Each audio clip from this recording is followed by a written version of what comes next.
Just this week, 2 young women were rescued in Wyoming and 2 people were arrested after one of the captured women mouthed "help me" to an officer at a gas station. Incidents like these happen, but arrests don't happen often enough, and prevention happens even less. Awareness, maybe not so much either. Because of this, yesterday marked National Human Trafficking Awareness Day, a proclamation made by President Obama back in 2012. Now, human trafficking is as much of a problem now as it has ever been in history. And it's not just overseas, despite what we may think. Our Washington Bureau's Peter Zampa spoke with officials in our nation's capital, including an Aggie congressman from San Antonio working to combat this criminal activity. It's barbaric and horrific, yet human trafficking continues to thrive across the world.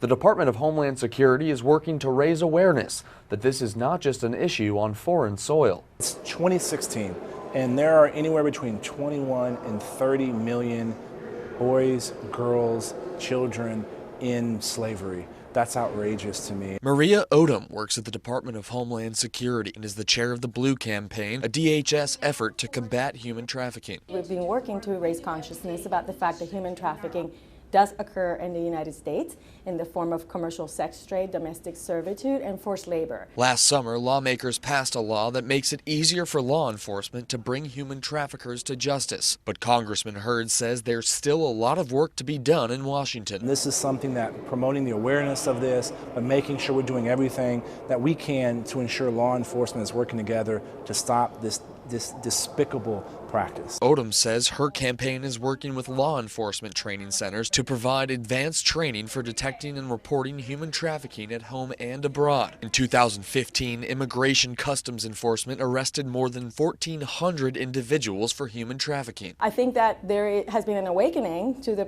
problem of human trafficking. And the communities are finally accepting the fact that this is happening in our own backyard. The Blue Campaign has formal partnerships with more than 15 companies, cities, states, and countries. The campaign just formalized a partnership with Washington, D.C. this morning.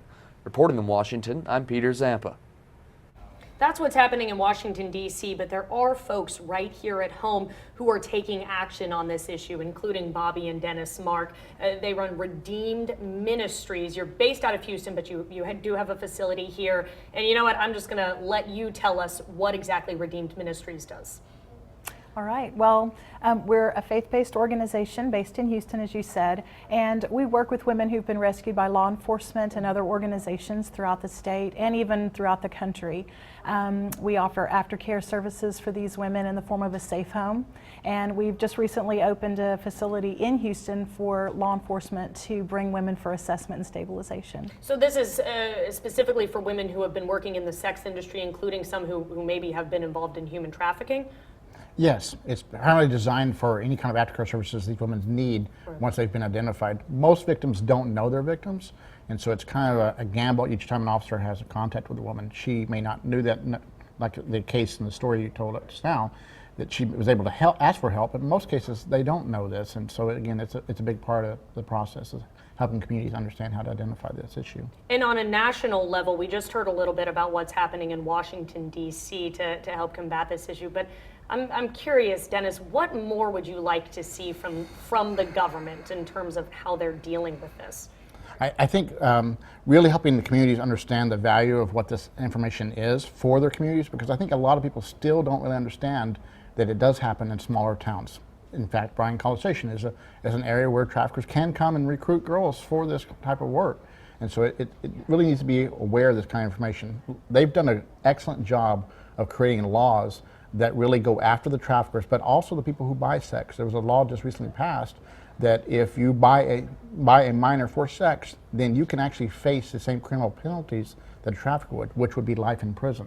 Interesting. And in terms of awareness, make us more aware. There are local instances, some that you were telling me about just a few minutes ago. Absolutely. We've had women in our safe house who were specifically brought here to College Station to recruit victims from the mall and just from the college campuses as well.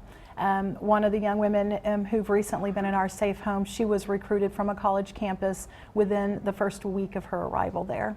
And so it's very real here in a college town. Very real. It does exist here, even though it's something that so many of us maybe just don't see. So we're talking about communities being aware.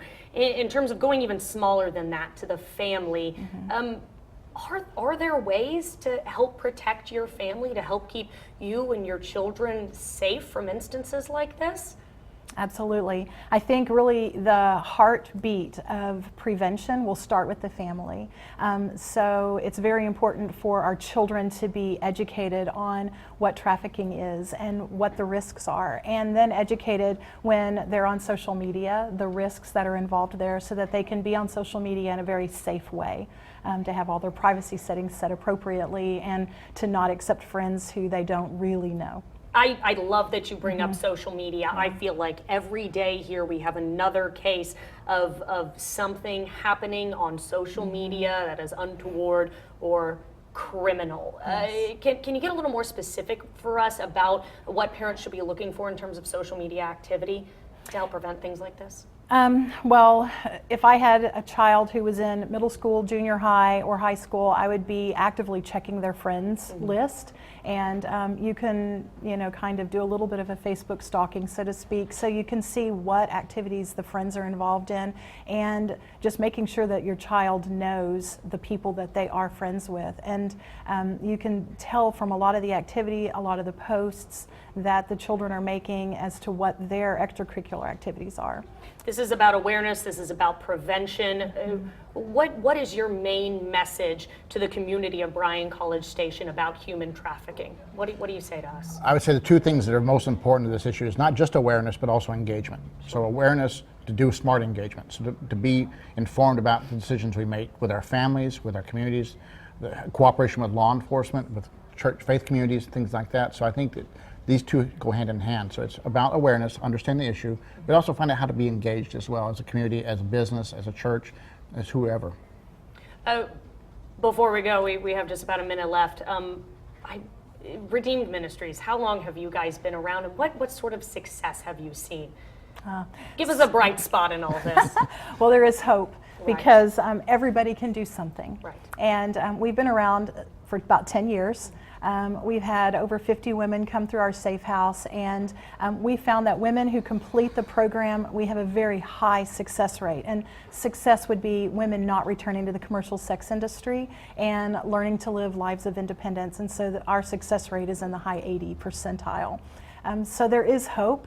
And we feel that everybody can bring something to the table. And so these women need doctors and lawyers and mentors and counselors for their rehabilitation and their new life. And so everybody can bring something to help them. Everybody can do something. Absolutely. That is the message that we like to hear. Yeah. And we love to hear the stories about what you're doing. Thank you so much for being here with us at Redeemed Ministries. You guys do have a facility in Brazos County. We, of course, don't talk specifically about where that is, but there's a little bit more information on your screen. If you do know somebody who's in trouble or you would like more information, there's that number right there, 888-373-7888. That's an easy one right there, or visit redeemedministries.com if you want just some casual information there. Yes. Bobby and Dennis, Mark, thank you so much for being here with us and really giving us perspective on this problem, especially here locally. Thank you for having us. Thank you, Kathleen. After the break, we're still talking about human trafficking. We have a representative from the Sexual Assault Resource Center here to talk about the psychological effects that human trafficking can really have on these survivors. Stick with us. We've been talking about human trafficking. This week has been a week of human trafficking awareness. And we know that so much of human trafficking is sex trafficking, and it leads to really sex slavery is the word to put it. So we are here now with Brooke Conrad. She's a board member at the Sexual Assault Resource Center, because of course sex trafficking is sexual assault. That's what we're seeing here. So we heard a little bit from Bobby and Dennis, Mark, about what they're doing to sort of prevent this in the area and help women rehabilitate. But it's more than getting a job. It's more than getting money and back on their feet after being victims or survivors of these crimes. There are psychological effects of what happens. Brooke, can you tell us a little bit about that? Absolutely. These women, and in some cases men, but it's most often women, endure insurmountable trauma that we can't even realize in being enslaved and ultimately being sex slaves for their pimps or their what they call their boyfriends oftentimes. So what we do at the Sexual Assault Resource Center, we typically deal more with just sexual assault cases that aren't tied to human trafficking, though we have seen a few of those, but we have free and confidential counseling that can help survivors navigate that process, because it's very non-linear, and what trauma looks like to one person is very different to someone else. So it manifests itself in different ways in different people's lives, and so it's very important to recognize that fact and recognize what trauma might look like in someone else compared to another person, and really just provide support for them. And the way that we can do that as a society is to start by believing them. I know that sometimes people like to think that human trafficking or sexual assault is something that happens across the world, that it's not something that happens, right, and then it's not something that that happens in our community. But in 2015 alone, SARC served more than 700 people affected by sexual violence. So that's survivors as well as their family and friends. Yeah, so that's a insane number, and we wish that it wasn't happening, that we didn't have jobs there at the Sexual Assault Resource Center, but it is a reality in our community, and it's important to bring awareness to that and to let survivors know that we believe their story. And if you simply believe them and listen to them and are there to support them, you can really do a lot to help in the healing process. That can really be the first step that will take them where they need to go, not only in getting back on their feet, you know, with their lives, but just to be able to pick up and move on after such a trauma like that. Brooke Conrad with the Sexual Assault Resource Center, thank you so much for being here with us, shedding even more light on this topic during this month when we are really trying to call attention to it. Thank you. Thank you.